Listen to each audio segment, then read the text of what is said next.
and welcome everyone to today's lesson, which is about the modal verbs can and could. Let me share my screen and take you through the lesson. So what are we going to look at today? First of all, we're going to look at what modal verbs are. Then we're going to look at the functions of the modal verb can. Then we'll look at 4 formulation rules for all modal verbs, and then we'll end with looking at the functions of the modal verb could. So let's answer the question, what is a modal verb? A modal verb comes before another verb to express a specific function related to that verb. For example, the modal verb can expresses an ability. I can run fast.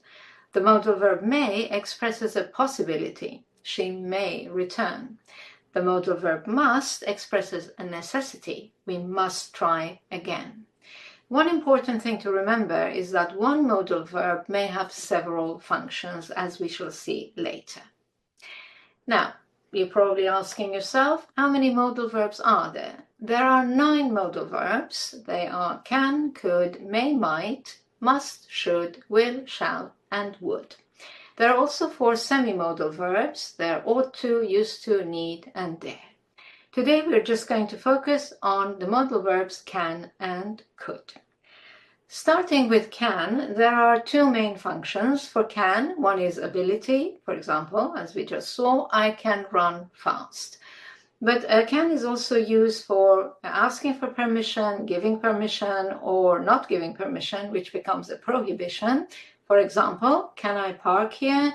No, you can't. It's for staff only.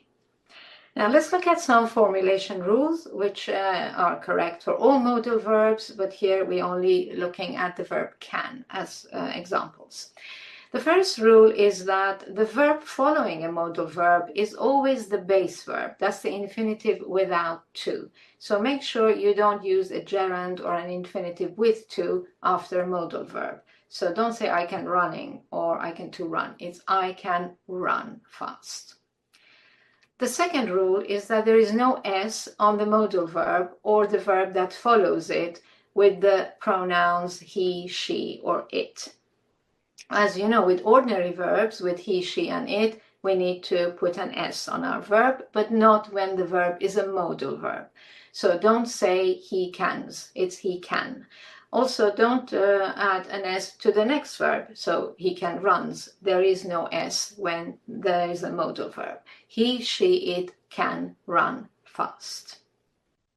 The third rule is that questions and negatives are formulated directly. We don't need another help verb. So avoid things like, do I can park here, or you don't can park here. Avoid completely. Direct question, can I park here? And direct negative, you cannot or you can't park here. And the fourth rule is that a modal verb cannot be followed by another modal verb. You need to use a non-modal synonym if you need to put two ideas together. So you cannot say she may can see you later. So we want to keep may, the idea of possibility. Now we need to find an alternative, an equivalent for can, and the expression is be able to. So she may be able to see you later. Now, 2 notes here. First one is about the expression be able to. I have noticed 2 common mistakes with this expression. One is dropping the verb be.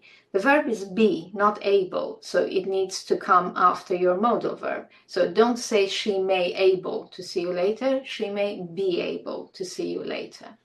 And the other mistake that I have heard sometimes is using both can and be able to in the same sentence. Remember that they are synonyms, they express the same idea. So don't say she can be able to see you later, one or the other. She can see you later, or she is able to see you later. Another point to mention here is about the word can. Can is a present verb, but we can also use it for a future time frame. So you can say, I can finish this tomorrow. Now, if you want to use a future tense with the modal verb will, because it's a modal verb, we can't say will, can. We again have to bring in the equivalent expression, be able to. So you can also say, I will be able to finish this tomorrow. So that now brings us to our second modal verb, which is could. Now, could is interesting because could is the past form of can, so it can be used for the same functions, ability and permission or prohibition, for a past situation, in the past time frame. So ability in the past, when I was younger, I could run fast. And permission or prohibition in the past, could you park there? No, I couldn't. It was for staff only. But as a modal verb, it also has some functions in the present. It's not a past tense anymore.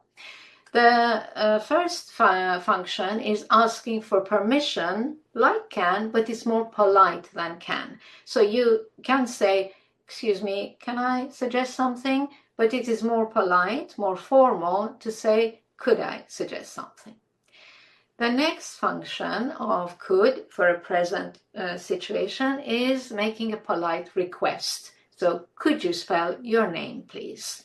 Again, you can say, can you spell your name, please? But it is not very polite to use can for a request. It's always better to use could for a request.